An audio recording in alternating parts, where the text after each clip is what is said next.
Okay, in chapter, today's chapter is called Vidya Gita. Bhagavan Dattatreya is still having the dialogue with Parashurama. They have discussed about Gnani, types of Gnani. Parashurama has asked, he's clarified his doubts. Now, Bhagavan Dattatreya tells Parashurama something known as Vidya Gita. Okay, so what this Vidya Gita is, what is the content, we'll understand. So we have heard about many Gitas. Okay, Bhagavad Gita, then Ribu Gita, Guru Gita, Uddhava Gita. There's so many Gitas. So the Gitas are the Bhagavad Gita is the teaching of Bhagavan Sri Krishna. He gives the essence of the Upanishads to Arjuna. Vidya Gita is a little different. In all the Gitas, Ashtavakra Gita, Ripu Gita, Bhagavad Gita, the dialogue is between the master and the Shishya, the Guru and the Shishya. So Bhagavad Gita is dialogue between Krishna and Arjuna, Sri Krishna Arjuna Samvada. Vidya Gita is a little different. Okay? And all the other Gitas, there is the master and the disciple are they're physically together and they're having a dialogue. Vidya Gita is the only Gita where the master is the Adi Parashakti, Tripura Devi, but she's not appearing in the physical form to teach. She speaks as a voice. Okay? And who are the Shishyas? And why is this different from other Gitas? We'll see now. Okay? So, how did this start? The Vidya Gita started. So, there was a time in the Brahma Loka where many Gnanis had gathered. And who all has gathered? The Tripura Rahasya names some of them.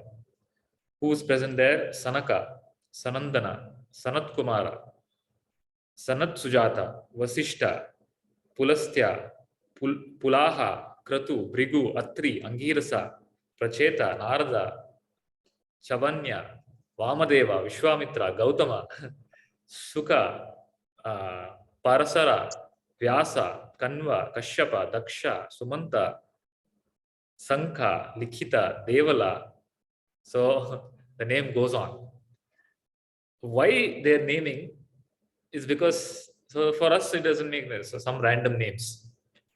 Okay, but no, they are like, think of them as like a conference. Okay, in the conference, all the brightest minds they're naming of the world. So in the same way, this is like a conference of Gnanis.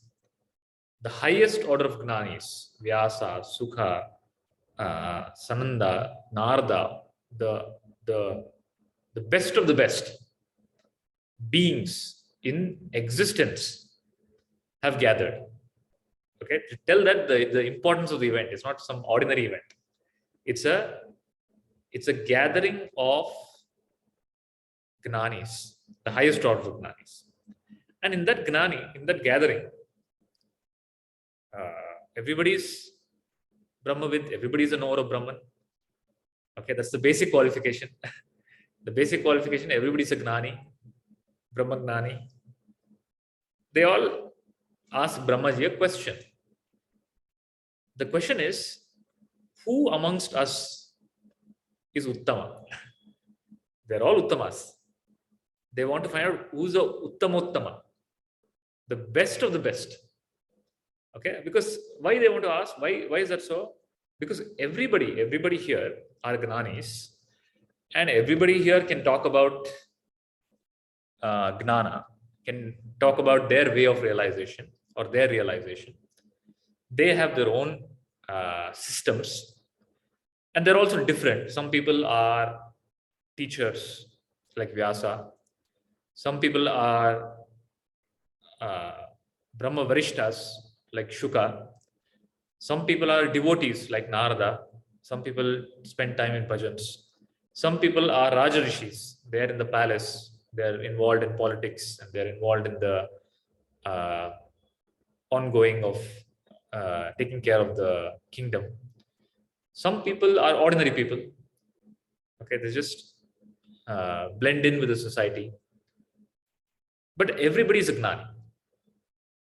And they want to know collectively, the question they ask is, who is the best? Something has to be the topmost. Who is the best of the best? And when the rishis ask this, Brahmaji doesn't want to answer.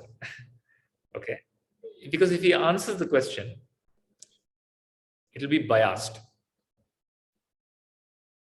First of all, he has created all of these people. And to tell that this is the Uttama will bring a lot of disorder in the society. There are so many of these gurus who have many disciples in the system. Now, if he declares something as the best, then that distorts the followers of certain system. So Vyasa Maharshi has spent so much time, he's the avatar of Vishnu. He spent so much time codifying the Vedas, writing the Puranas, and teaching the Vedanta. Okay, there's so many people doing Shravana, Manana, and Nidyasa. There's some people involved in devotion, bhakti. There's some people involved in seva. Now, what answer can he give that can protect everybody and also uplift those who need it? He doesn't answer. Then he tells, okay, I don't know the answer. Let us go to Vishnu. So they go to Vishnu. Vishnu also tells, I don't know the answer. Then they go to Shiva. Then Shiva is in Samadhi. He, with his mental ability, is able to know the question. And he tells, by the time they come, he already knows what is the question that they're going to ask. He opens his eyes and he tells, even I don't know the answer. What we'll do, we will go to the Supreme Most, who is the Tripura Devi, Adiparashakti. We will go to her and we will ask the question. Maybe she has the answer. Then collectively, they all invoke the Divine Mother. Now, please understand the gravity of the situation. Here you have, think of this as like a round table of Nobel laureates. Okay, in the round table of Nobel laureates, they're having a discussion. To understand the discussion, to appreciate the discussion, at least you have to be a PhD.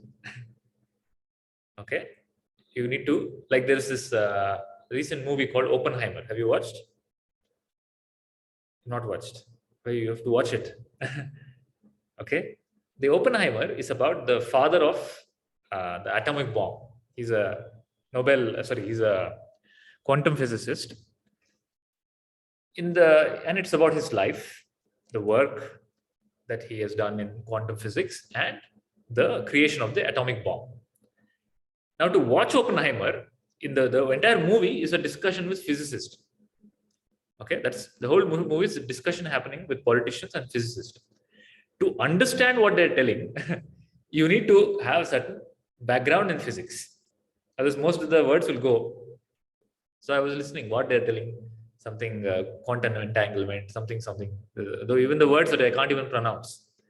Okay, so they are talking about the fundamental principles of existence.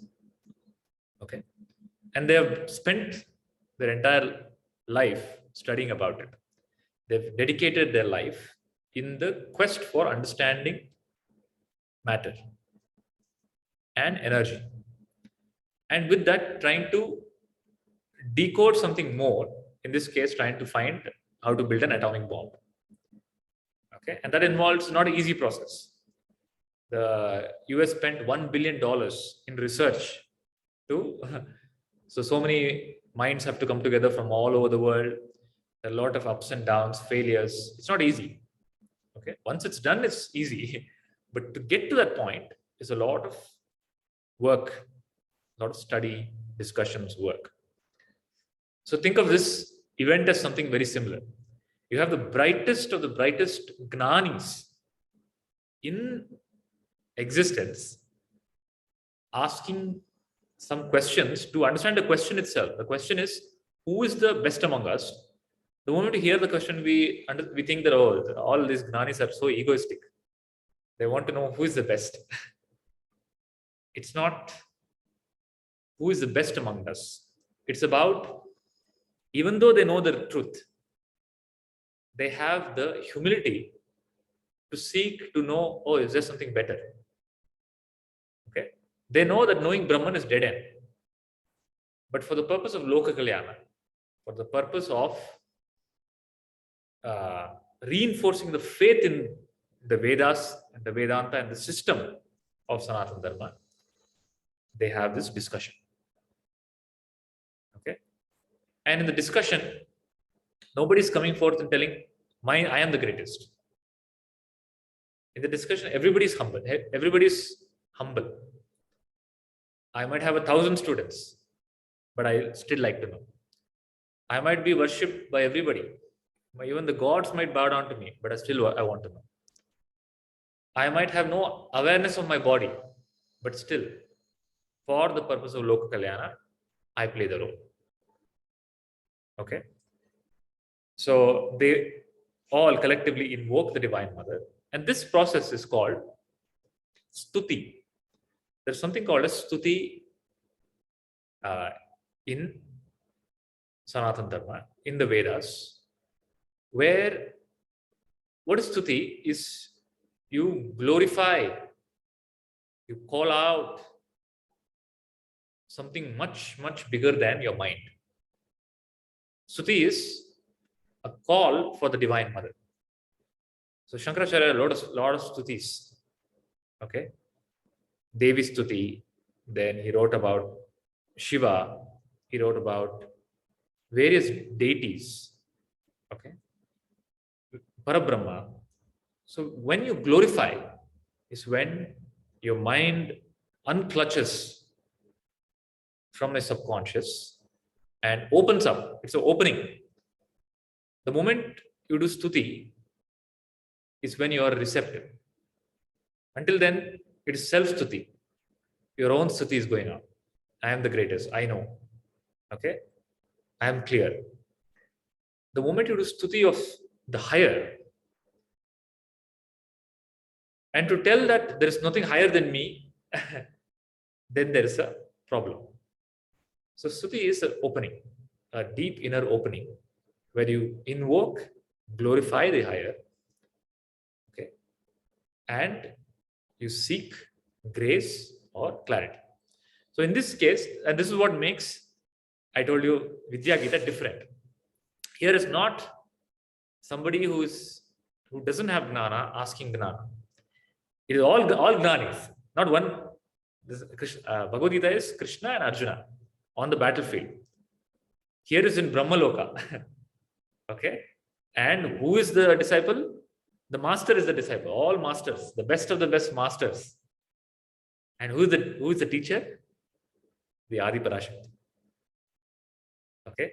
It's a dialogue between the Adi Parashakti. And that is why, if you see in the Vidya Gita, the Adi Parashakti doesn't come in the physical form. Because she is talking to the audience who are not rooted in the physical. Arjuna is deeply rooted in the physical body. So he needs a physical Krishna, a guru who is in the physical body. Various other Gitas, the disciple is so rooted in the body consciousness. So the guru is required in the body consciousness. When you are no longer in the body consciousness, then the gnana comes. In this case, in the Vidya Gita, the Divine Mother is just speaking to the voice. So when they do the stuti, after the stuti, the Divine Mother speaks. There is a voice that is heard in the sky, like thunder is heard in the sky. There's a voice that is heard. And the Divine Mother says, I'm very pleased with your gathering and with your seeking.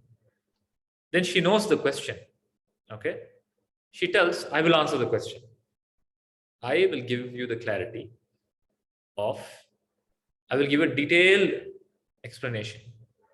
And she gives a detailed explanation or clarity about the nature of totality, about herself and Atmagnana to the realized ones.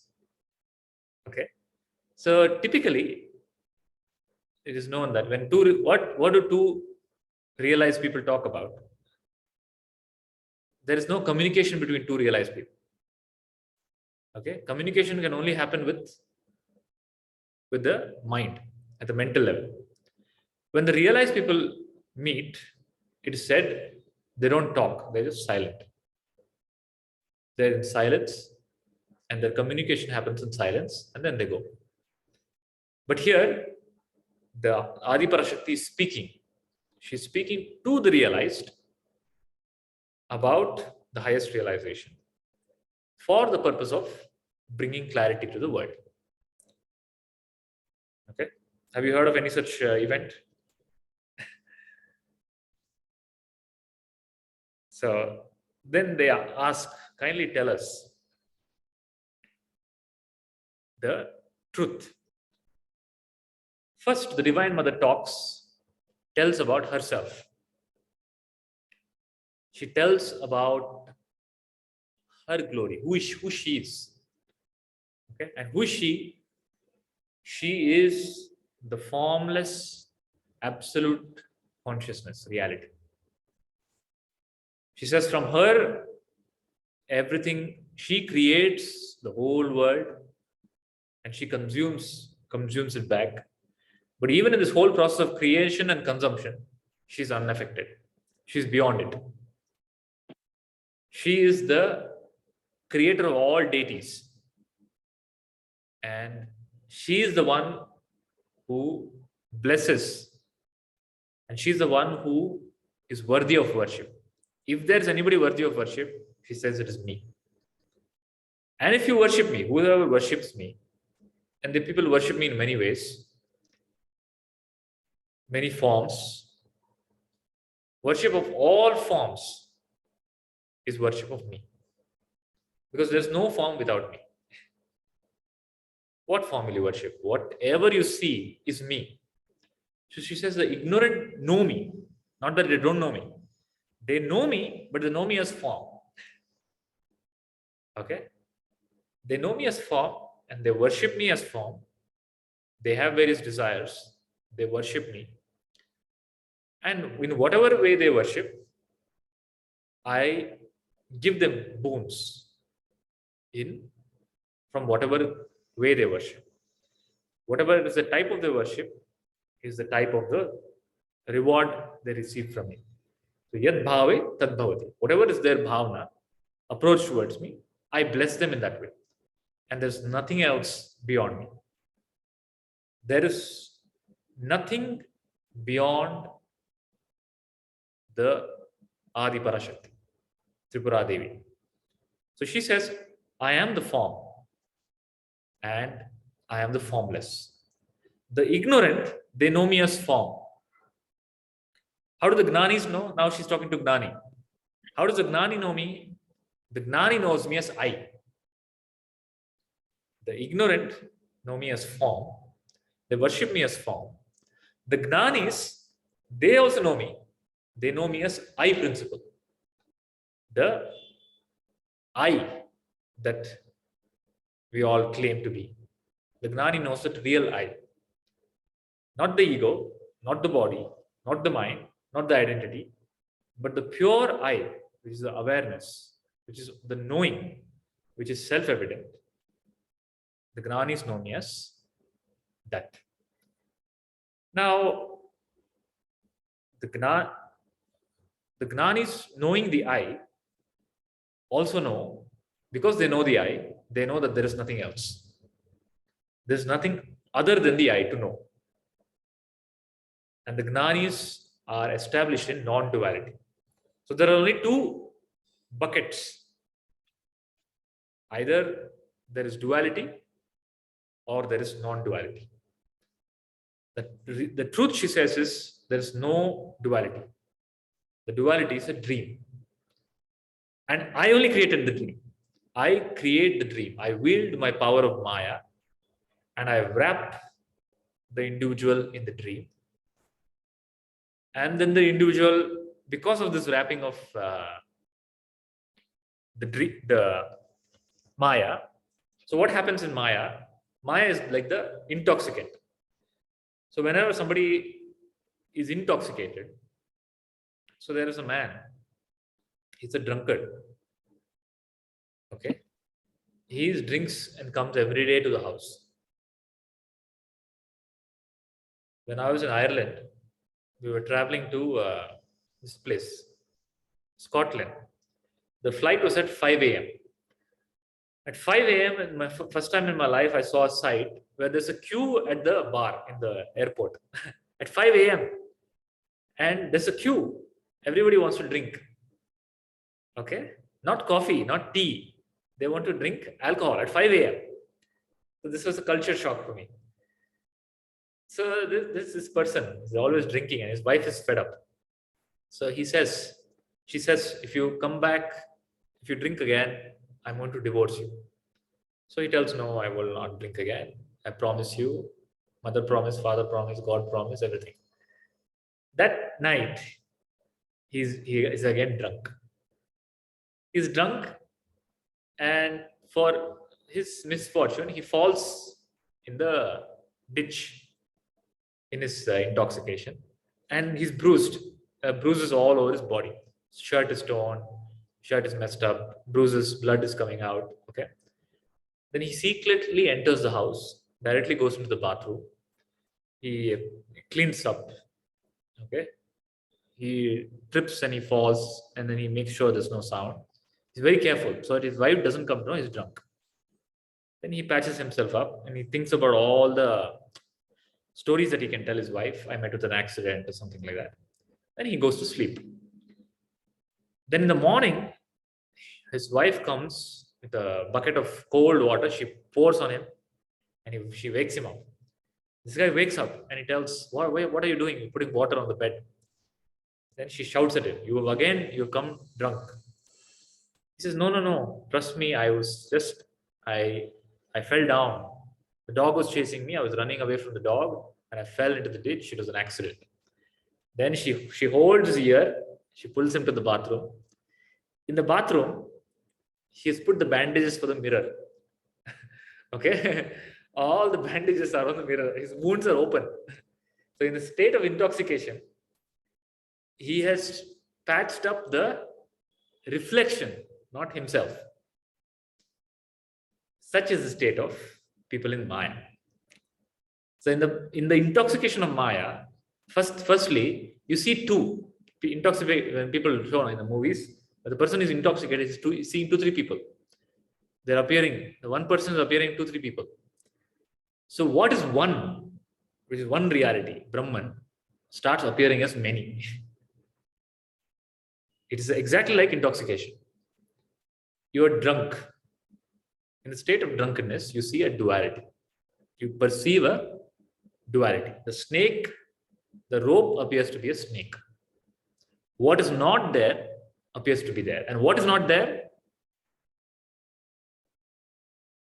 Don't think the world is not there. Perception is not there. What is not there is duality is not there. Okay? The object can be there, appear without duality. The example, is that possible?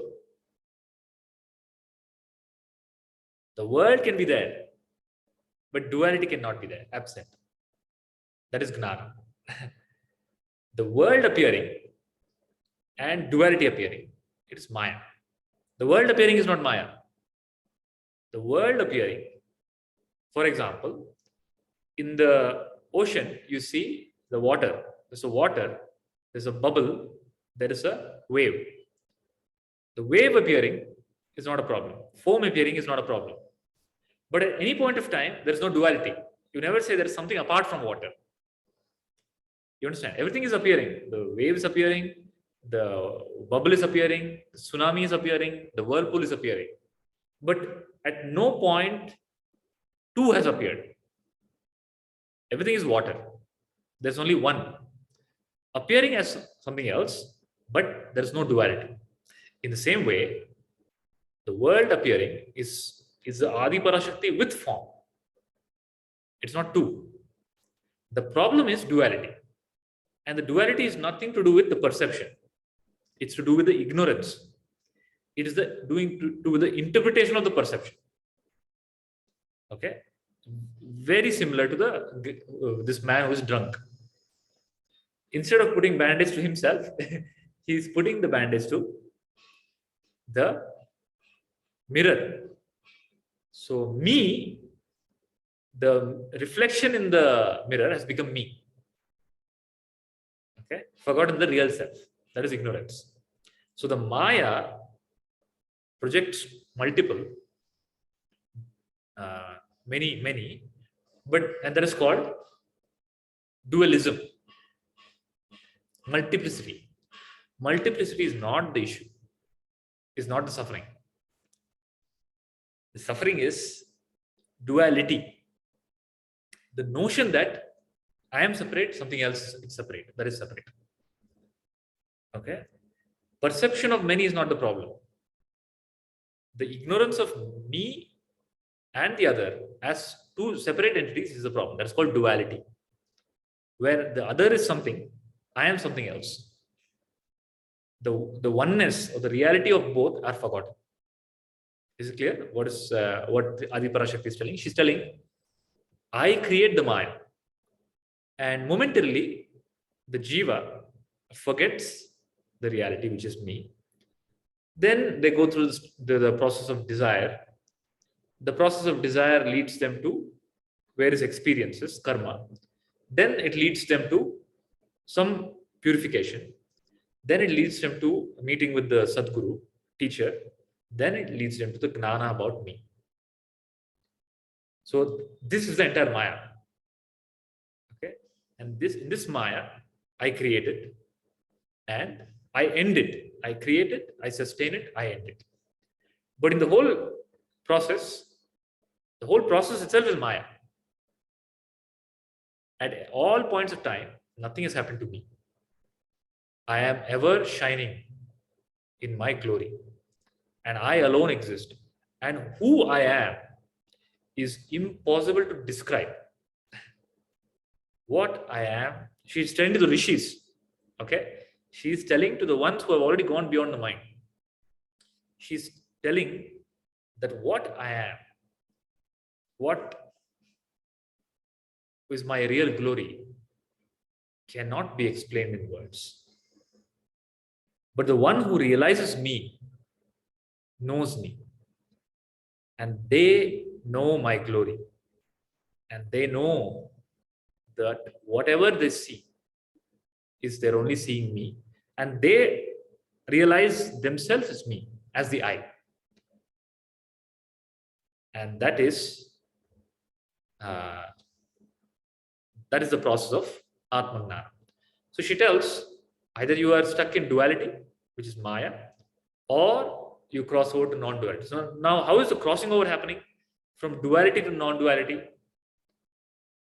So in the dream, you cross over from the dream to the waking when the dream ends. Okay? The dream ends. So maybe you're in Paris, then the dream ends and you're in the waking. Or coming to the waking is the end of the dream. But is coming out of duality the end of duality, the world of duality? When I realize the self, when I wake up from this dream, will everything disappear? That's what waking up from the dream means, right? Waking up from the dream means the dream disappears. Do you understand the question? Does waking up from the dream means disappearance of the dream? So let us look at the example of the dream itself. In the dream, when you sleep, you have various dreams.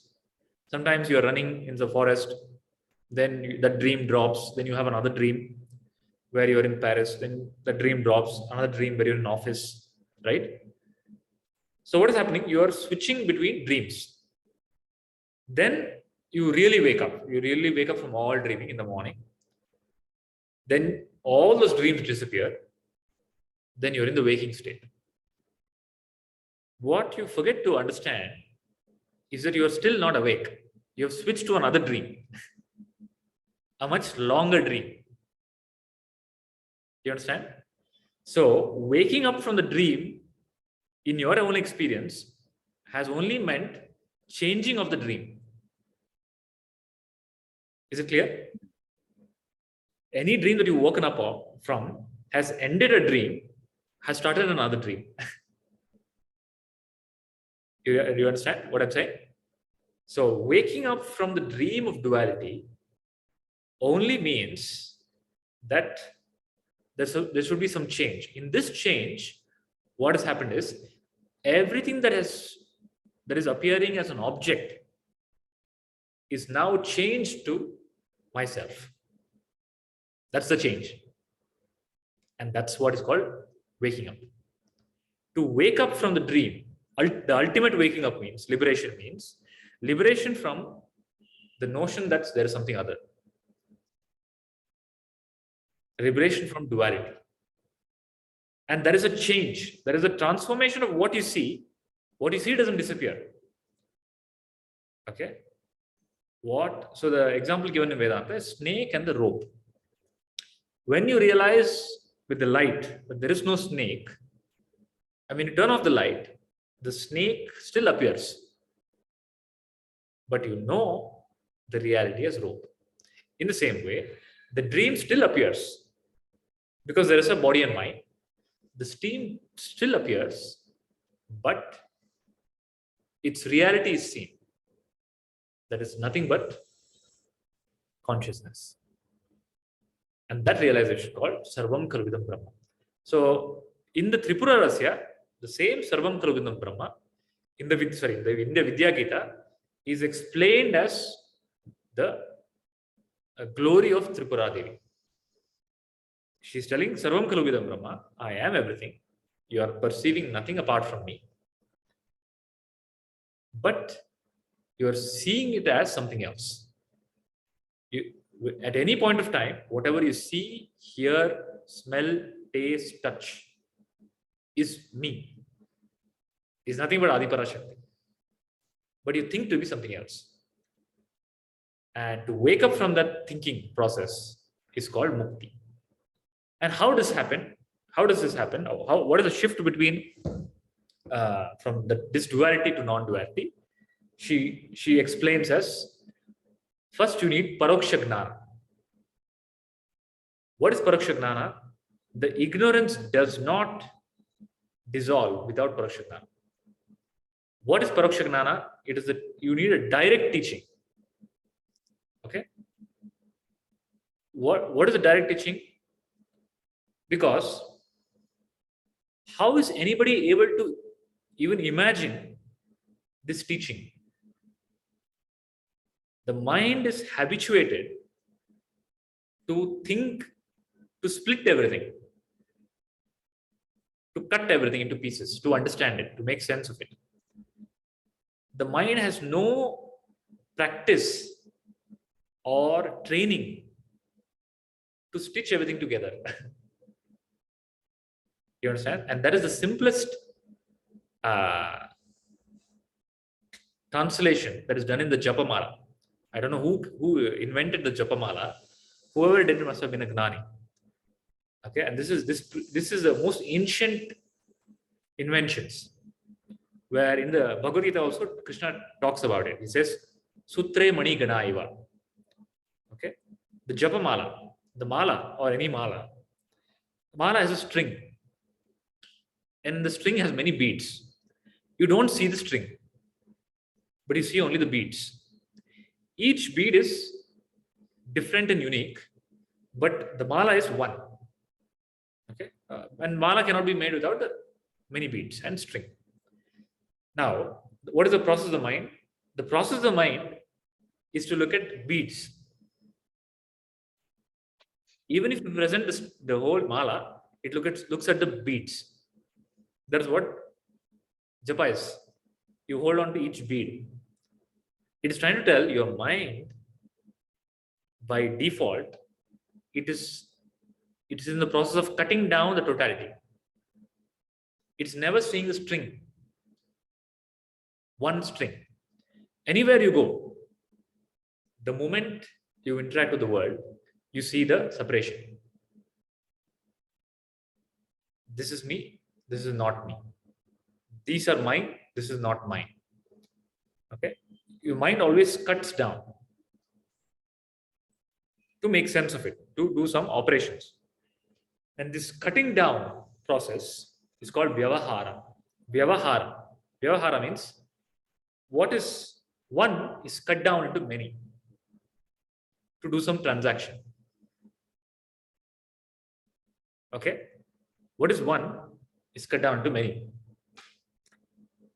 So Ayodhya is one, but the sons are four.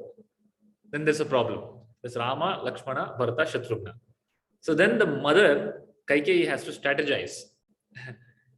Okay, this is my son, this is not my son. And she has to cut. The moment she brings a separation, and what is happening? The mantara, right? Oh, sorry, that maid. She just puts a thought into the Kaikeyi's mind. What thought? Separation. This is your son, this is not your son. Okay. Till today, all the four children were, I was the mother to all the four children. There was no separation. There was a string. We are one. Then one corruption is brought. This is my son. This is not my son. Then it's cut. Then the throne has to be cut.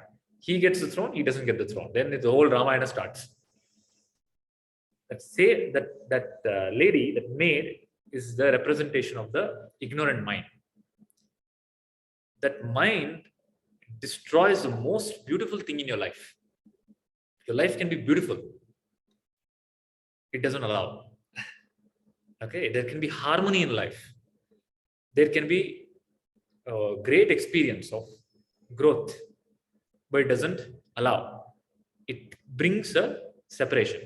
And that is why all the spiritual teaching talks about seva, do seva, do seva, do seva. Why? In seva, you see the string. You see everything becomes one. Okay? In swartha, it becomes cut. Now you are thinking by being selfish, you're gaining, you're actually losing. Okay? The one who is selfless is actually the more victorious, is the more successful, is the more richer. The more selfish you become, the more isolated you become. Okay? That mind is a nature of cutting. That mind needs to stop the cutting. That stopping of the cutting will not happen until Paroksha Gnana comes, is what the Divine Mother tells. You understand? And what is the Paroksha Gnana? The Paroksha Gnana is about the string. That, please understand, that what you think as different objects in the world are all held together by one reality called Brahman, or in this case, Adi Parashakti. That is the reality. And who is that reality? You are that reality. Who is doing all the action? That one Divine Mother is doing the action. Prakrite kriyamanani gunai karmani sarvashaha. Okay, that mother is doing all the actions, taking care of everything. She's taking care of your heartbeat. She's taking care of your listening, your seeing, your thinking. All the things that you are taking granted for is being taken care of by her. And not only in you, in the whole existence. Whole entire existence is taken care by her. It's called the higher order intelligence. Now, how can that be? How can you cut something out of this flow of intelligence, flow of Shakti? It is impossible. Okay? Everything is Shakti. This Gnana, and everything is, there's only one reality, Brahman. This Gnana is given by the Guru. It's called Paroksha Gnana. Listening to the Paroksha Gnana, the mind gets Savikalpa Samadhi and Nirvikalpa Samadhi. Okay? There are many moments when you're listening to the master, the teacher, or the teaching of Paroksha Gnana, you experience the mind shutting down and you feel as if there is realization. And that is called Savikalpa Samadhi. You might have had many moments of Savikalpa Samadhi. Fleeting moments where because of listening to the teaching or recollection of the teaching, okay, there will be, mind shuts down. There's a pure awareness, a non-dual, objectless silence and awareness. That is called Savikalpa Samadhi. Then somebody who sits for meditation, closes eyes, may experience Nirvikalpa Samadhi, where there are no objects in the mind. Mind is completely thoughtless and silent. In that, they're able to realize the Brahman as formless reality. Then with the eyes open, that Paroksha Gnana and Savikalpa Samadhi and Nirvikalpa Samadhi brings Aparoksha Gnana, a knowing of Brahman with the eyes open or eyes closed. Just give me a moment. Somebody's at the door.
Okay. So the Divine Mother is now explaining about Paroksha Gnana. Then she tells about the Paroksha Gnana leads to Savikalpa Samadhi and Nirvikalpa Samadhi. She emphasizes on Nirvikalpa Samadhi. She tells the beauty of Nirvikalpa Samadhi is when you are in a state of Nirvikalpa Samadhi, Nirvikalpa, no mental projections, absolute deepest silence. After the Paroksha Gnana, and there's a Gnana in Nirvikalpa Samadhi. Okay, it's not Jada. The Gnana is that Brahman alone, this is the reality. No duality is the reality.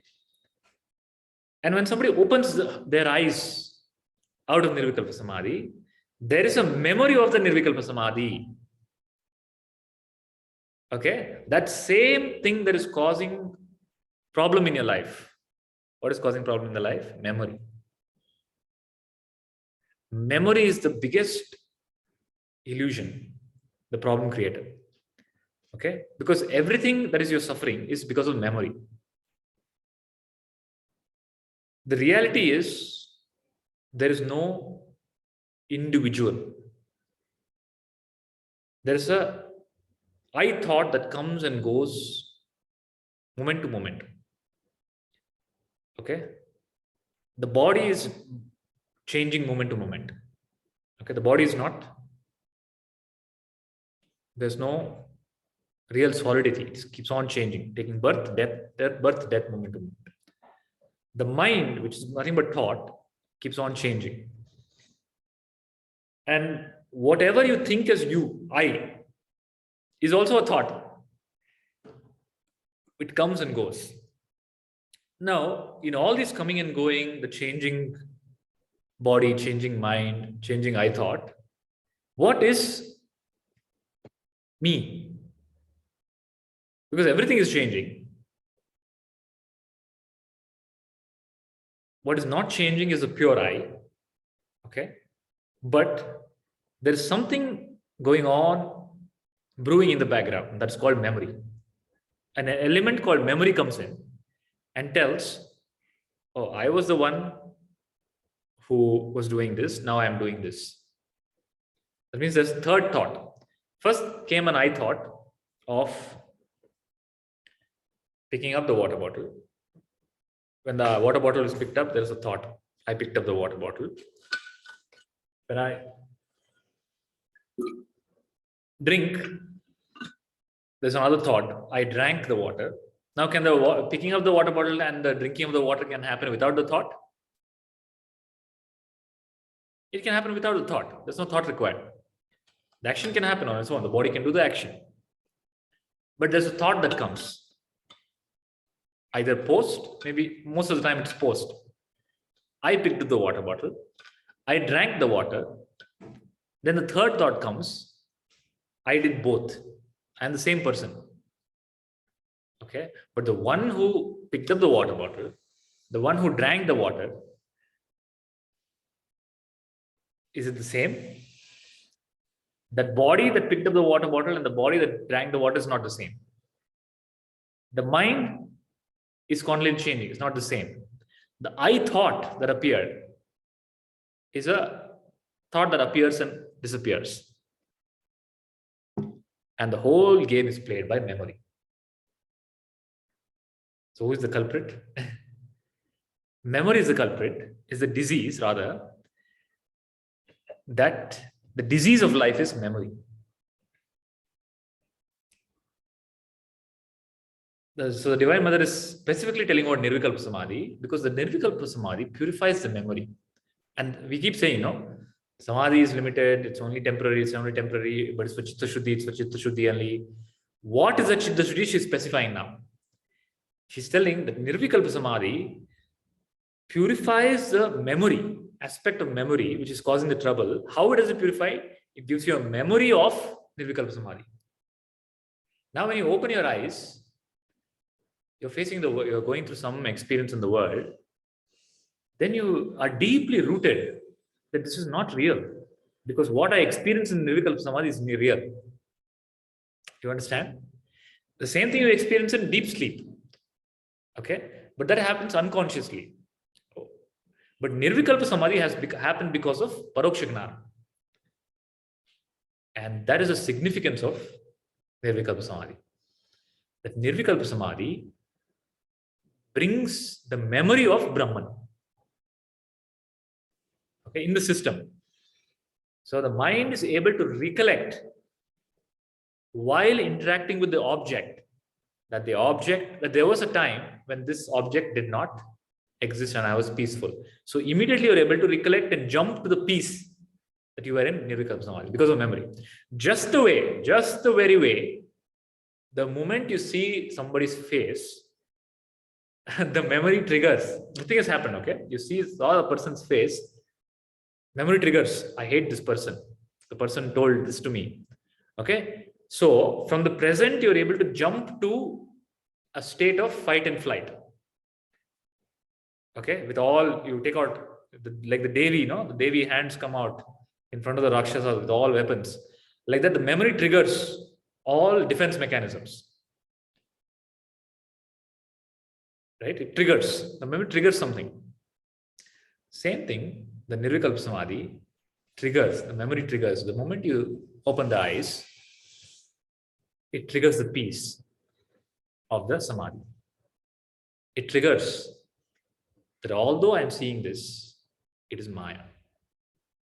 and what I experienced, and it was my own experience. Okay, the mind was fully awake and alert. I was in the world. I was thoughtless.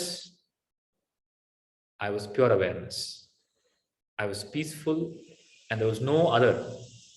All that memory, it's reality, but the reality is transformed as memory in the mind, and that is called purity of the mind.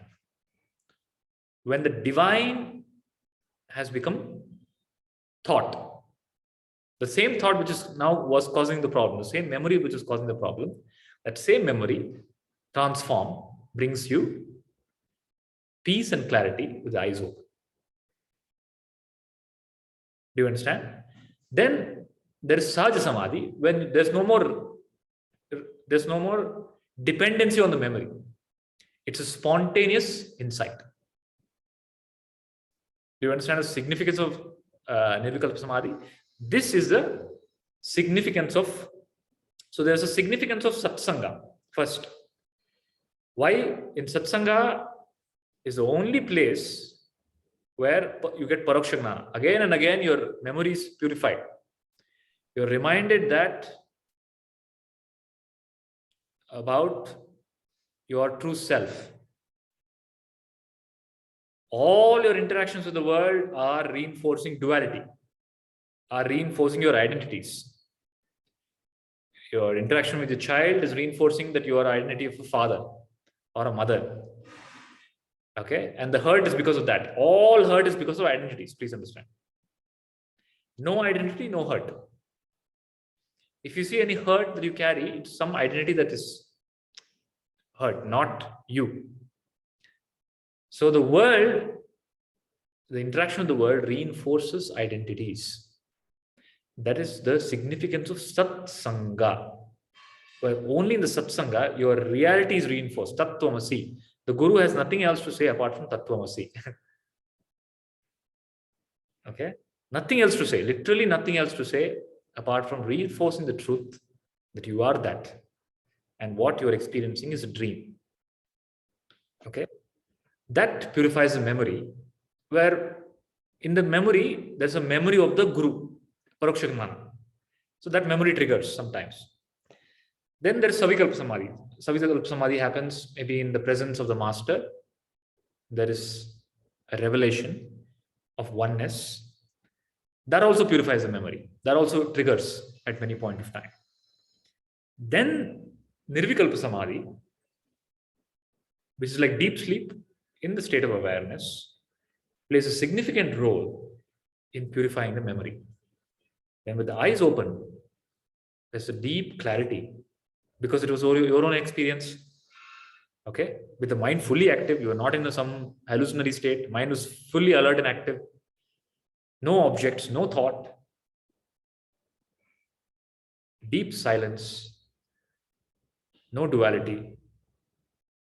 Then you open your eyes. Many memories trigger. Along with that, the Nirvikalpa Samadhi, the memory of the Nirvikalpa Samadhi, overrides the past momentum, the noise. And that overriding will continue until you get established in the Gnana that I'm not the body, I'm not the mind, I'm not the intellect, I'm consciousness. Then with eyes open, with interaction with the world, there is the memory either triggers the teaching is triggered, or there is no trigger. There is a knowing that everything is consciousness. Is it clear why Nirvikalpa Samadhi is important? So that is the same thing happens in the case that happened in the case of Ramakrishna Paramahamsa. So Sri Ramakrishna Paramahamsa, when Swami Vivekananda meets him for the first time, Ramakrishna Paramahamsa touches him. Okay? And Swami Vivekananda gets a glimpse of Nirvikalpa Samadhi. Okay? He gets a glimpse. Now that glimpse purifies his chitta. It is such a transformative experience. It's its own experience. Okay, with the mind fully alert, no hallucination, a deep silence, a deep clarity and knowing. Now that is so strong that it stays with him throughout his life. He keeps on asking Ramakrishna Paramahamsa later, I want that was real. I want to go back to that. I want to go back to that. Ramakrishna Paramahamsa tells, no, not right now. You need to do work. You have some mission. Then when Swami Vivekananda comes back to India after the mission, after the work, he has disease, he has diabetes. In his last few days, he goes back into the higher state of consciousness. The glimpse is given so that you are able to navigate through so what Swami Vivekananda had to go through was something he had to do a great work, great job. For that, the grace was given as experience, that Nirvikalpa Samadhi. Okay, the realization of truth. That stays with him in the memory and always protects him. Always is there, all this Maya. Okay, and that is how he's able to drive he is able to get the energy, conviction and faith to move through the turbulent times with that experience. If that is not there, and just the gnana of the guru is there, only the intellectual knowledge is there, that power doesn't come through. Vivekananda is able to talk and transform so many people. He's able to, at that time, his speech, the simple words that he spoke, arise, awake, stop not until your goal is reached, are the words that inspired the freedom movement. Okay. Now, if somebody has that much power, that they're deriving the power from the much higher source, and this is the higher source. You understand? So this Nirvikalpa Samadhi starts radiating throughout your daily experiences. Then comes a point of time, aparoksha gnana happens, where the ignorance of the mind is completely wiped out. No more fallback is possible. That's called aparoksha gnana, the realization of the absolute. And what does this realization do? Tripura says, what is the fruit of this realization is all the miseries end in your life, in life. No more suffering and no more fear. She says, the fear always remains as long as there is a separation, there is a notion of separation, something else is there. The fear dissolves completely when there is a realization that there is only Brahman, or I alone exist, Tripura Devi, consciousness.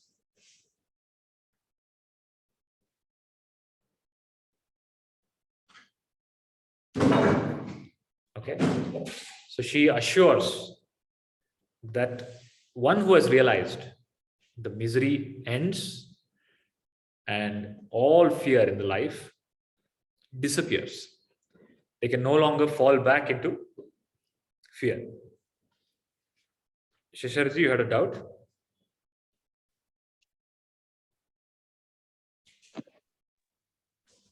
Can you hear, Guruji?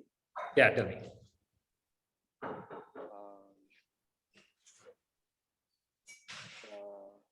Ajna Chakra meditation we did. Yeah. That helps to be in the Nirvikalpa Samadhi. Is it correct? The Agna Chakra, yeah.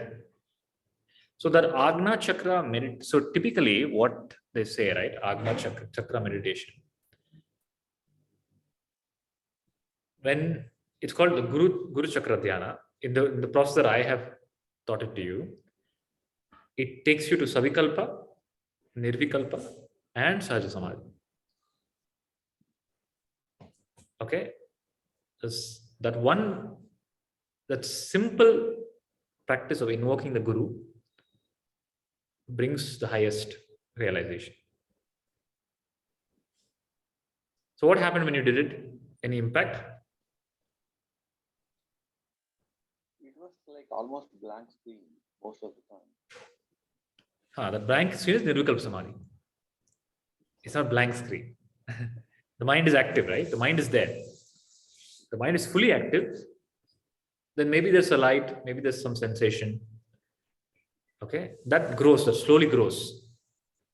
That slowly grows, and the whole inner being transforms into light. So much so, there is a Swami, there's a Gnani called Vallalar in Tamil Nadu. So Swami Vallalar, he used to sit in this dhyana as light, and at one point his entire body became body of light. Okay, the body itself transformed into body of light, physical light. So he used to cover himself with a cloth. Okay, and eventually the body of light merged into the supreme light. So this meditation, this is not the word meditation is the wrong word for it. This is the grace, all we can say. Grace. Stay with that. This will bring transformation in your external life, in the world, in your life, with the relationships, with the work and everything. Brings intuition. It'll grow, slowly blossom. And the same thing will lead to Atmanana also.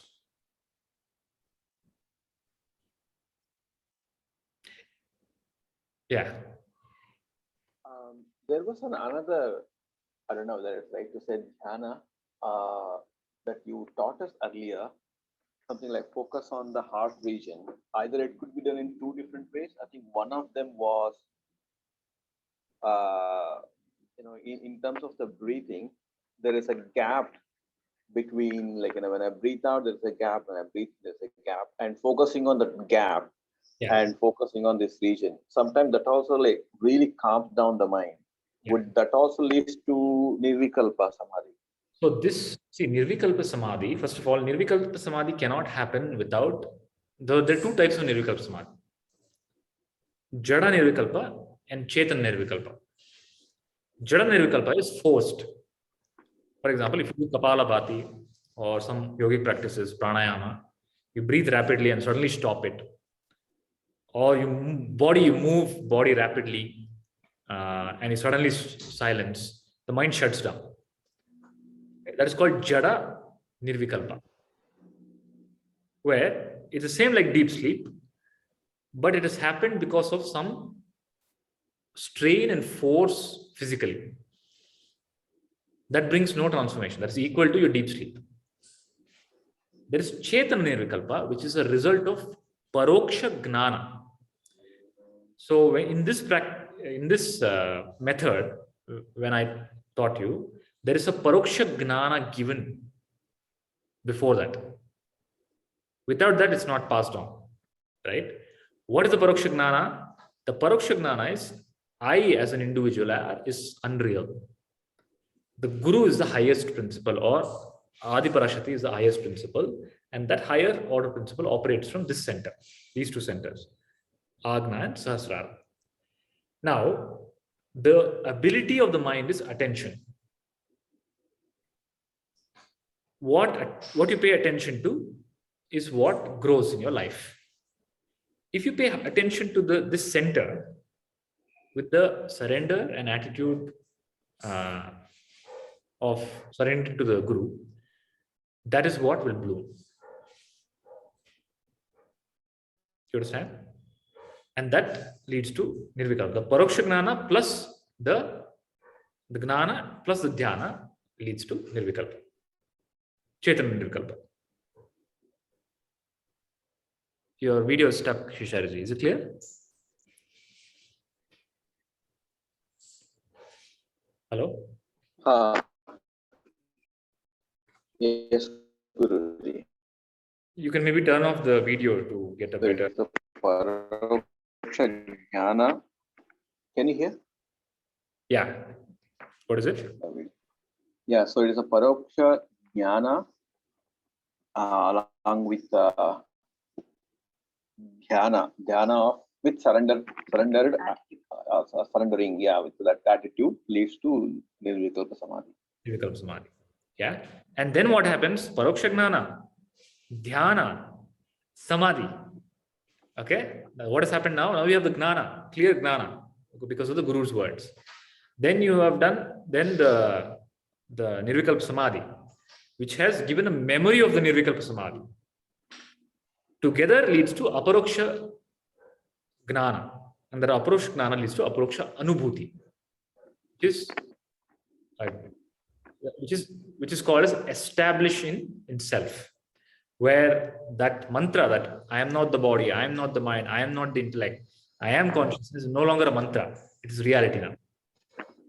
There's a deep clarity that I am not the body, I am not the mind, I am not the intellect, I am pure consciousness. And what has led to that? The Paroksha Gnana, the Dhyana, and the Nirvikalpa Samadhi. So in some way, the highest dhyana one can do is, I don't know, but dhyana is the right word. The highest dhyana one can do is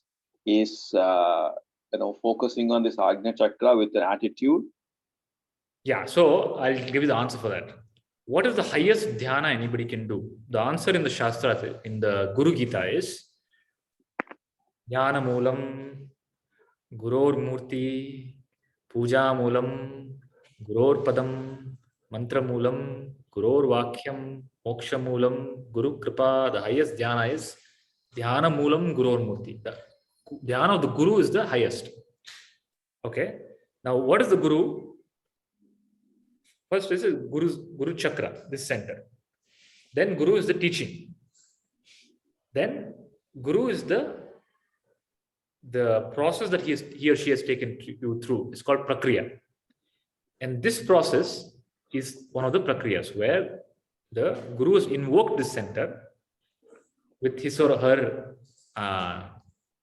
Ichcha, okay, or touch. And you are surrendering to the Guru in this center. Is it clear? See, what other principle is higher than the Sadguru principle? Can't be any. There's nothing. That's why Shiva tells in the Guru Gita, Na guror adhikam tattvam, na guror adhikam tattvam, na guror adhikam tattvam, na guror adhikam tattvam, na guror adhikam tattvam. 5 times he tells.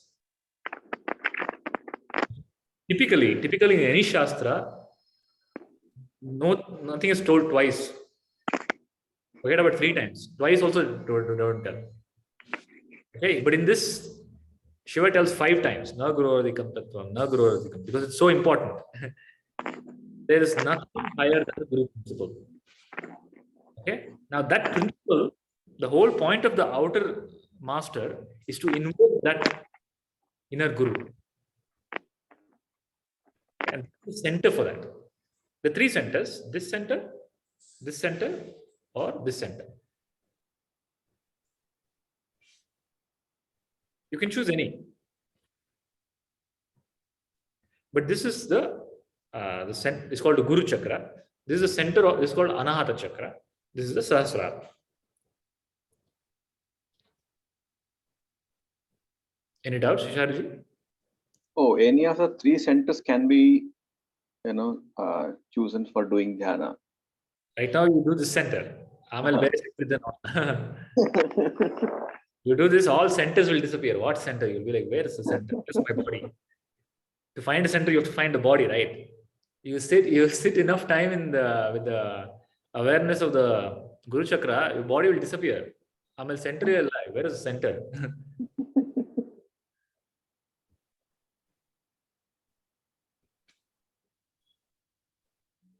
Right? Yes, Guruji. So, in earlier you had taught us doing the pranava japa or like pranava dhyana. I don't know whether dhyana is like pranava japa. So do that for some time, then just sit and with the attitude of surrendering. So any message that has been passed on that you connect with, that works for you, you go ahead. Ultimately, it's a clutch, something that you use. Okay, you can combine you can change. So I told gnana and dhyana. Dhyana you can choose. It's up to you. You have freedom in that. Gnana you have no choice. Okay, and never ever ever. The problem that people have at world at large is the practice is passed on. Dhyana is passed on, but the gnana is not passed on. That's why people do vipassana, right? Vipassana 100 times they do, 10 times they do, million times they do, japa they'll do million times. Nothing will happen because gnana is not there. The paroksha gnana, from that you are not the doer. Okay, who you are, and the resolution of all the mental doubts, which happens because of the paroksha gnana, is the key. That is the key. Dhyana is the complement. Okay, dhyana is just chitta shuddhi. Without gnana, dhyana does more pollution in the chitta. Without paroksha gnana, whatever you do, you open your eyes and tell, I did it. The moment with paroksha gnana, if you open your eyes and say, I did it, immediately question will come, who am I? That is paroksha gnana. Who am I is because of paroksha gnana. It's not because of dhyana. So dhyana, whatever works for you, you do. But gnana, first gnana. It could be just one simple step, as you said, like this is a simplest. And just sit. That's all. I feel this is very, very, very powerful. This is the most ancient techniques. Krishna also talks about it in the Bhagavad Gita. It is the way this whole session is set up, me telling all these things might have brought down the significance of this whole process, but it's not. It's the most. People spend lifetimes, crores of money to get this, which you're getting just like that. This is the highest. There's nothing beyond this. Just sit. Immediately your mind propels. And the propelling of the mind is called upa-asana. Immediately you take a higher seat.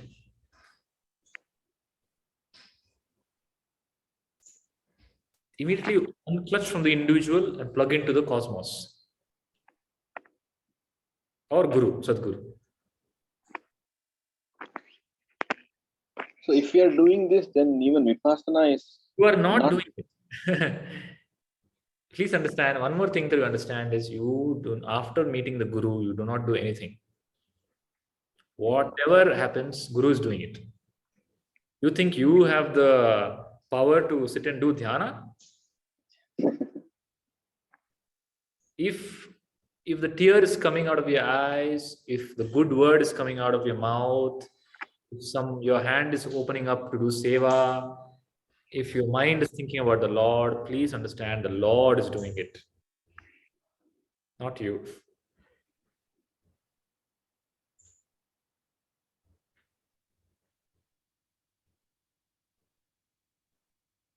Is it clear? Yes, even Vipassana is not required, can we say, or because once I'm planning to attend Vipassana 10 days, sometime in October, but then I think generally what they say is after Vipassana, do a 1 hour in the morning and 1 hour in the night. but at the same time, one can do this instead of doing vipassana.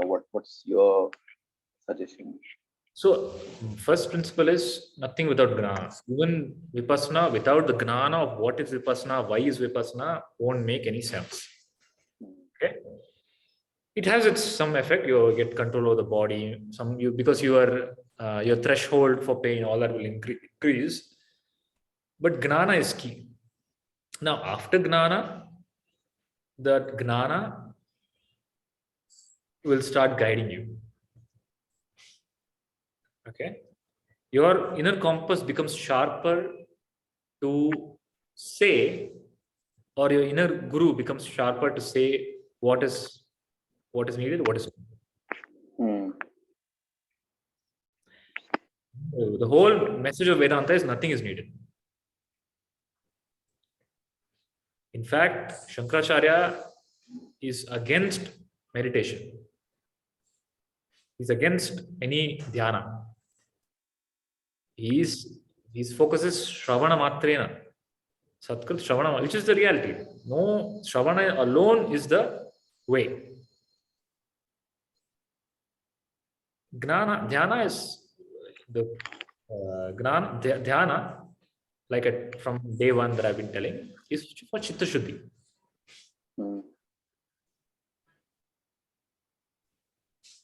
But the gnana so it depends on the type of the disciple, right? For the Ramakrishna Paramahamsa, the question you're asking is what the dialogue between Ramakrishna and his master happened. So his master, Totapuri, taught him Vedanta inquiry. Then Ramakrishna spent many days in Nirvikalpa Samadhi, and he's establishing himself as Samadhi over. Then the next day, Totapuri comes and wakes him up. He tells, "Come, let's go sit in Samadhi again." The Ramakrishna Paramahamsa is perplexed. He says, "Again we have to sit? Again we have to do?" Then Totapuri explains, no, you see here, he has this kamandal, the wandering monks, so they carry the kamandal, the water, the vessel. So he says, you see this kamandalu? I have to keep cleaning it. Okay, if I don't clean it, I can't drink water from it. So our mind is like this kamandal. It has to be cleaned with Nirvikalpa Samadhi every day. Ramakrishna innocently asks, but what if that kamandalu is made up of gold? Okay, that the gnana transforms the mind into gold, meaning it can never become corrupt again. So the notion of Totapuri is you have to go on purifying the mind. But for the highest gnani who has crossed over the mind also has become Brahman. It's become golden. What will you purify that? You understand? So he's like, what meditation should I do now? And every day he used to go in the Dakshineshwar temple. There's a river in front of the temple. He used to go and give arghya. Okay, he'd do Sandhyavanna and give arghya. Next day after that, he goes. He doesn't know who to give arghya. To whom should I give arghya? All the efforts, meditation, prayer, sadhana, drops. Because self is realized now. Because of Paroksha Gnana. Is it clear? Now that doesn't mean the Gnanis does not do. For somebody like Krishna wakes up in the morning, he does yogasana, he does all the work, right? Ramakrishna Paramahamsa also continues to do puja. For Loka Kalyana, they might continue to appear to be doing sadhana, but it's not for them, it's for Loka Kalyana.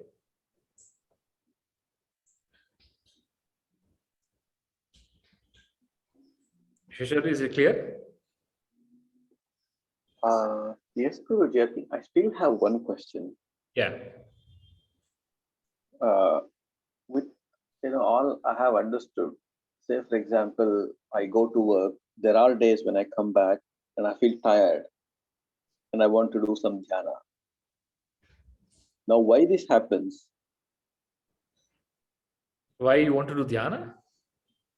Dhyana in the sense, because there are days when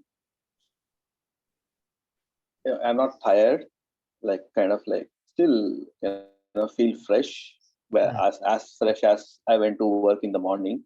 There Okay. are days when I feel like, oh, I'm tired, like I need to rest or renew my energy, or so there is a time I want to do something like either pranayama, adhyana, or like focusing on or do vipassana to calm down. This is one aspect that the time I think, oh, I need to do something now. Yeah, that is what I'm trying to say. That I need to do something now is not your desire. Mm-hmm. To continue the Tripura Rahasya, that's exactly the next topic that Divine Mother tells. She says, after telling about all this Nirvikalpa Samadhi and the fear disappears and everything, she tells the greatest boon that happens to man is the deep desire for liberation, which comes after millions and millions of births. We don't know how many births, after many births and good merit of many births, that deep intense desire for self realization happens. Okay, and that is grace. The desire is immense grace. Then the person meets the when the person is ready, the master appears. That's the next level of grace, and receives the gnana. So your desire, intense desire. People have intense desire after. I know people closely. They have intense desire after a long day's work to spend hours together in the bar. Okay, why you are not doing that? You are getting the desire to do dhyana. It is not individual. Please understand. The the grace starts operating in many ways. That grace is intelligent. Okay, let that take over. So if you have a desire for gnana, I've already given you a mode of expression for that. Focus on the Mm-hmm. Agna Chakra. Mm. So which came first? Me giving you the technique came first, or your desire came first? It's all through Guru only. So you give. Desire. So which came first, chicken or egg? Which came first? Your desire to do dhyana came first, or my giving giving you a technique of dhyana came first?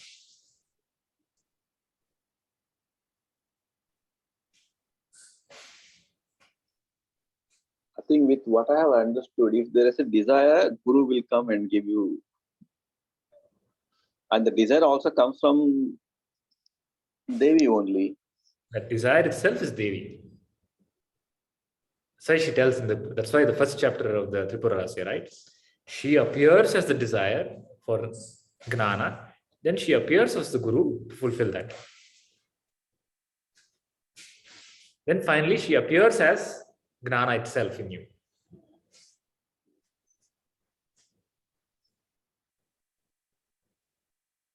Everything is taken care by her. Prakrite Kriyamanani. Everything she's every single thing.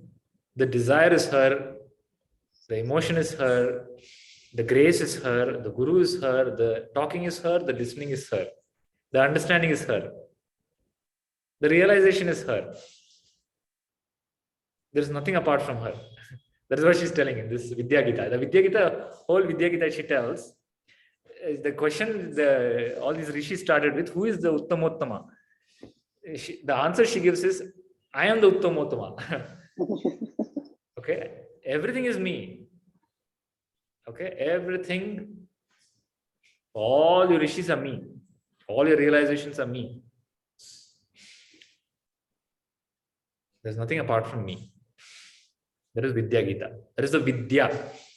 Vidya means knowledge. What knowledge? So the another significance of the Vidya Gita is Bhagavad Gita is Bhagavan's Gita.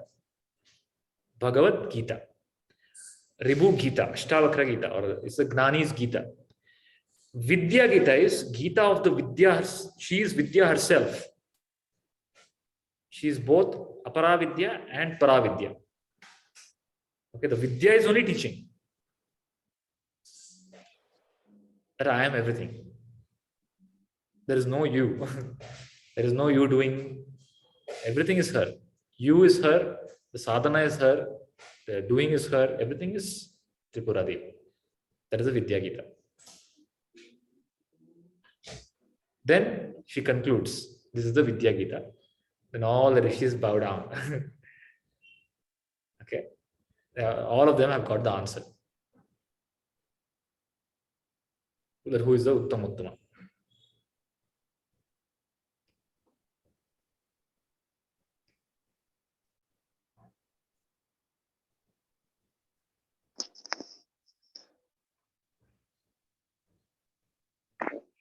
Probably there is another desire which says, if it's okay to ask Guruji, Yeah. As I was saying, okay, sometimes feel tired, I want to do some dhyana. But there is also desire that I should work in such a way that I don't get tired. You should work. I should work, at work, do the whole day of work as if I'm not tired at all by the end of the day. Then you will get fired, no? You don't get tired, you will get fired. You have to work. You have to work with the attitude of karma yoga. That whatever I am doing this work is an offering to the Lord. Okay. Then that brings energy. So I'll give you a real example. Prabhuji, Guruji, my guru. So he used to work. He's in a very senior position, many hours from morning. He talks to students. Then and this all I've seen like in real life. We used to go to his house for yoga at 6:30 a.m. We do yoga. Then he sits with us, answers questions. Then he goes, takes bath, has breakfast. His call starts. Then he drives for around 1.5 hours in Bangalore, which itself is a big sadhana, big yoga, tapasya. Okay. Then handle all the different complex problems at office, shouting, abusive boss, very troublesome environment. Come back late in the night, eat one or two, eat erratically with the body falling down. Come back in the night, late night, 9 o'clock, 10 o'clock, 11 o'clock, and sit in dhyana, in samadhi till 1 a.m., 2 a.m., and then wake up, sleep, and wake up the next morning and start all over again.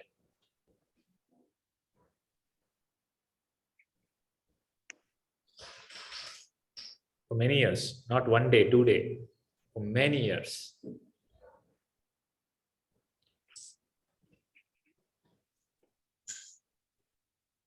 And that's why there is power in what he says. He's carried the cross. So carry your cross. Then there's a time to put down the cross. Sit in absorption. Of course, do your entertainment, whatever, relaxation, rejuvenation. But also give time to be absorbed.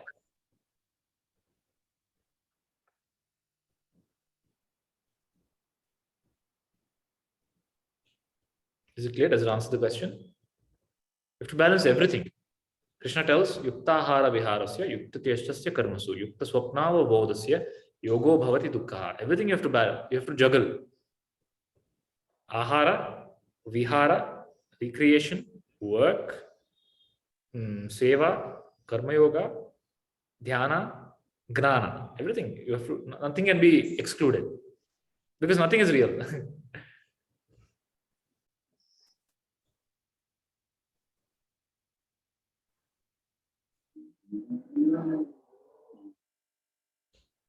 because one thing I feel like the long time I spend outside, looking outside. Looking outside could be, spending in front of the computer for like 8-10 hours. The long time I spend, long time it takes when I sit down to like feel I don't know how to feel calm and No, you're not spending any time anywhere. You're always spending time in front of Devi. That's what she's trying to tell. You're not seeing anything apart from the divine. That is the burden. The burden is not that you're seeing something else. The burden is you're seeing something else.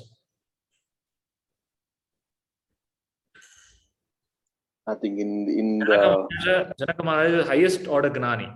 He's all the whole day he's seeing dance and music and beautiful women and what is that? Politics and everything.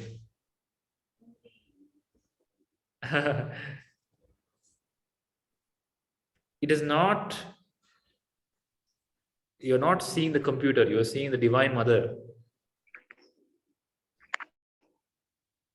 I think that's what you said at the beginning of the class, that Devi said, for Jnani, I appears as self, but for normal person, I appear as name and form. Yeah, no, I'm telling you, are you seeing the world or are you seeing the Divine Mother? You're seeing the computer, okay? You're seeing the computer now. The computer is not Divine Mother?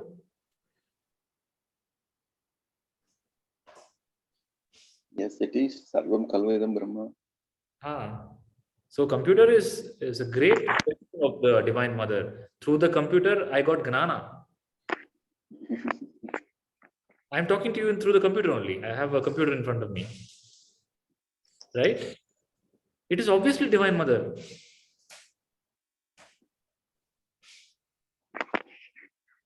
Is it not? Computer is not Divine Mother?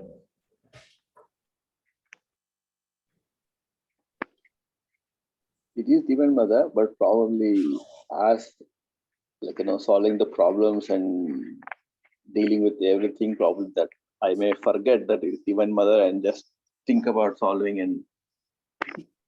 So that whenever you forget, just close your eyes momentarily for 1 second or 2 seconds or 10 seconds. Take your attention here, recollect, and I can go back to work. You keep this is your switch on and off. That's my home. You are not seeing anything apart from the Divine Mother. All your actions are the Divine Mother's actions. You are not the doer. All your desires are her desires. She knows all your desires.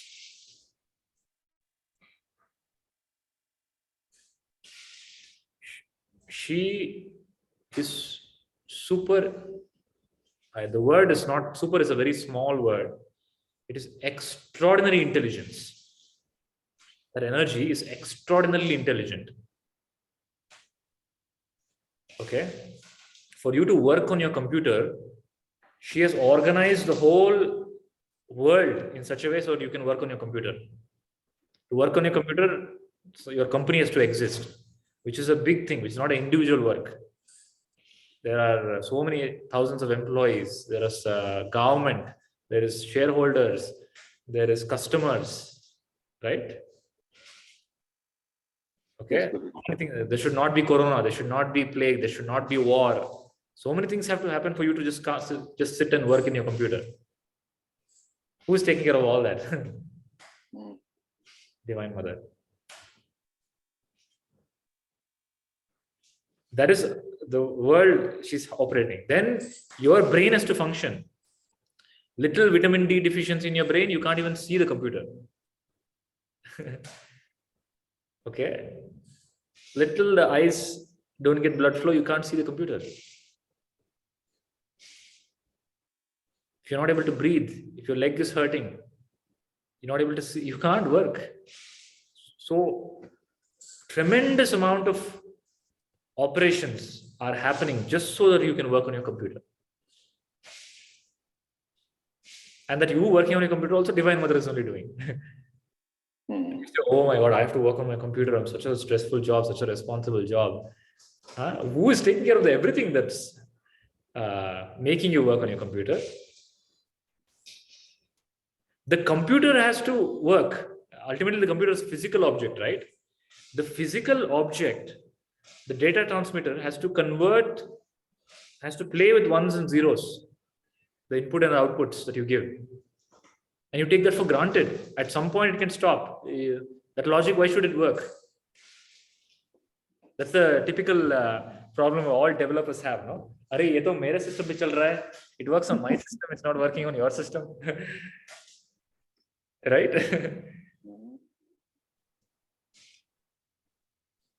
The work on the computer is not work on the computer. It is work of the Divine Mother.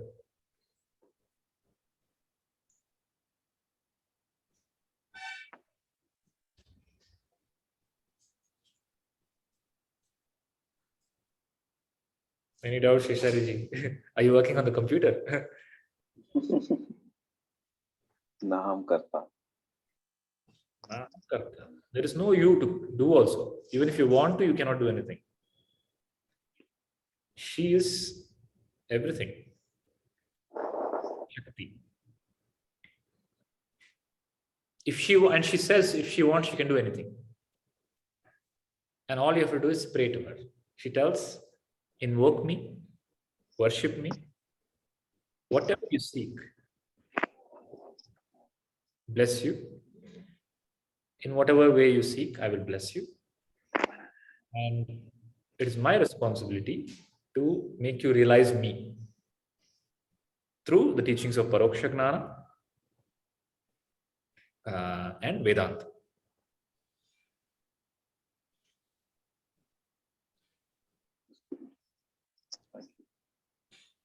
Sumanji, any doubts? Have you seen Shesharji working on the computer anytime?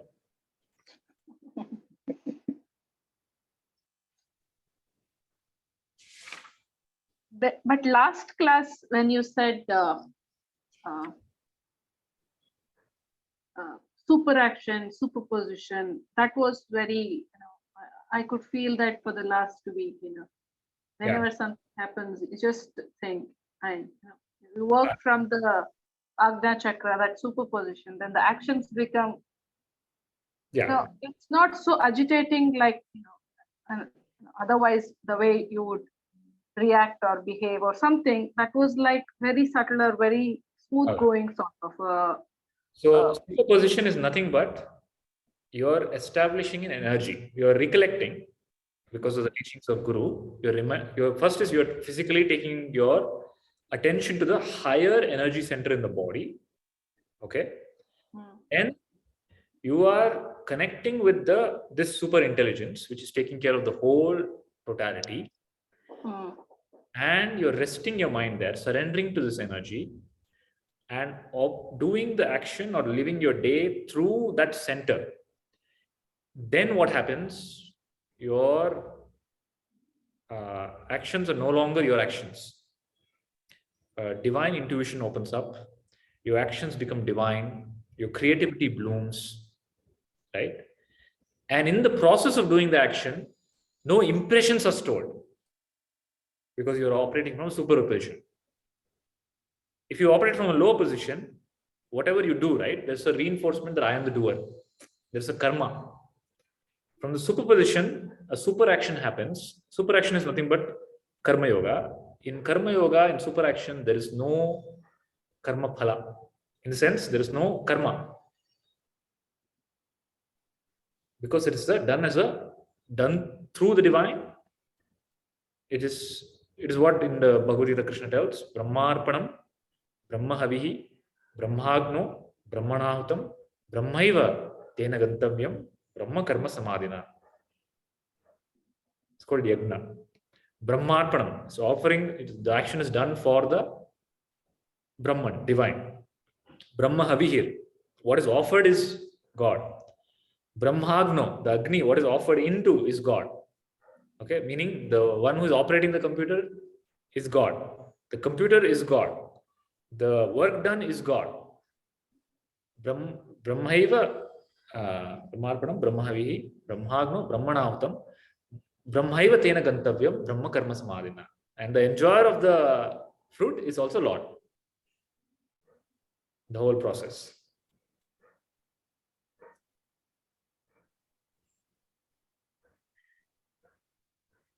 Any doubt? No, good. And I really, especially the Hanuman example that you gave, it really keeps on, sort of replaying in the mind, the background. Every time something is happening, okay, be Hanuman, super action, superposition, what he can do. Those correlations that you did with the topic, it was like, it just keeps on going in the background. I enjoy it. Yeah. Very good. Okay. Any other doubt? Is it clear, Vidya Gita? Yes, good. So there are 2 more chapters. Maybe by the end of September, we should complete the Tripura Rahasya.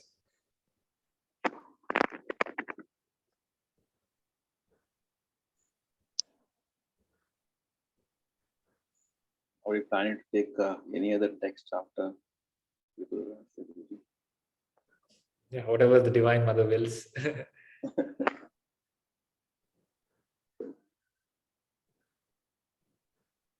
I don't take up anything. This also I didn't take. I didn't have no idea to take up. Then she told me to take. She came in the form of my wife, and she told, do Tripura Rahasya. Then I understood, oh, there is some text called Tripura Rahasya.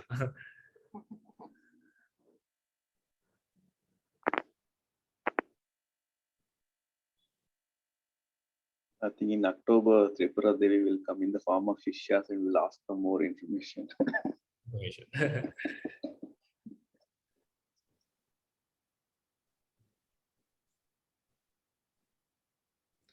Actually, see, again, like I told earlier, no?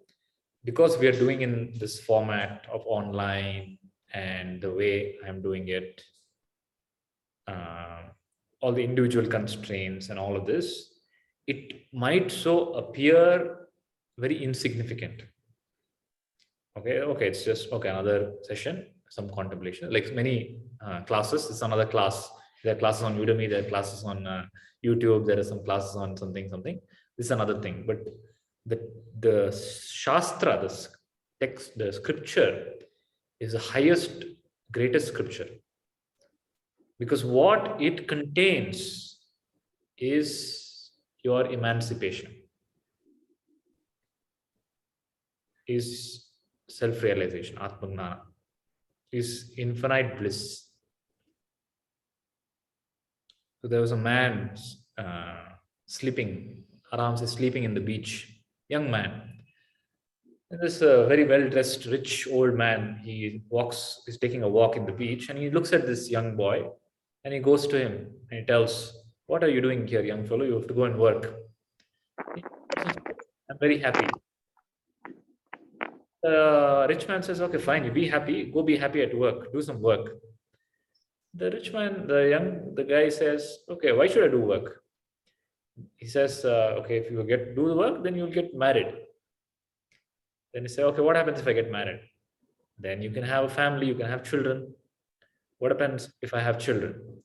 Then you can raise them to be good children of the society.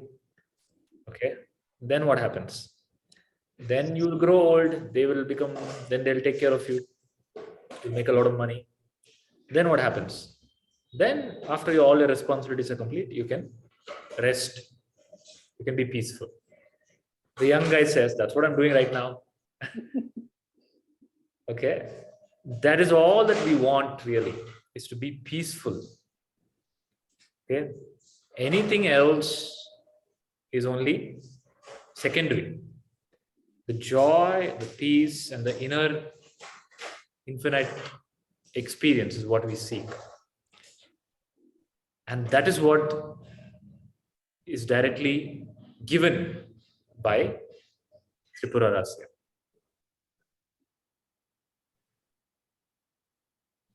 It's not ordinary. Not only does it give that, there's some other speciality of Tripura Rahasya, unlike other texts. It's because it is Devi, Shakti, right? It brings, there are, one is the vessel that it comes through, like the person who is doing the yagna gets a lot of power. Okay. And the recipients also a lot of divine energy, Ichcha Shakti, Kriya Shakti, and Gnana Shakti. Gnana Shakti. What powers is infinite possibility. Infinite possibility of powers open up in the whole, the one who is teaching and the one who is receiving. Receiver more than the guru, because without the receiver there is no point of the guru. So the benefit is Gnana and Shakti.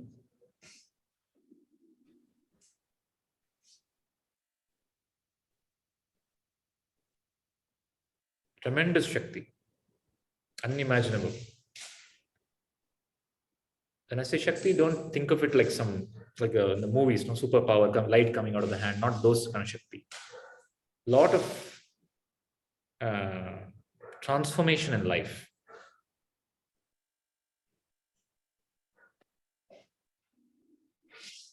Okay? Yes. Should we close for the day?